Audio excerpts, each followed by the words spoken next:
来看嘉义市的日国家纪念公园，咧起的时阵是开卖10亿，不过有民众投诉讲，这风台过到大拢还未整理好势，内底嘛无老人、囡仔使用的设施。嘛有议员认为，这政府干那变水电甲清洁的费用无尽到管理的责任。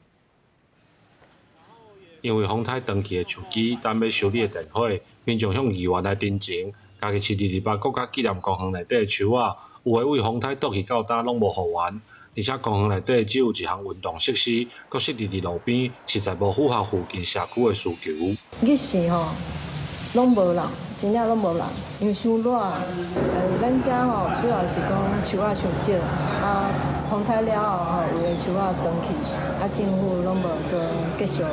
种新的种。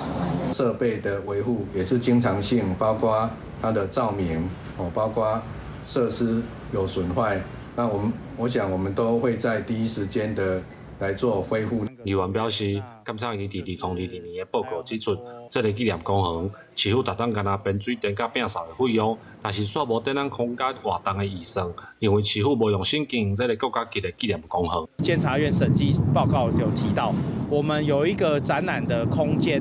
可是审核报告也提到说活动非常的缺乏，甚至曾经有一年365天只有10几天有使用。我们也会再来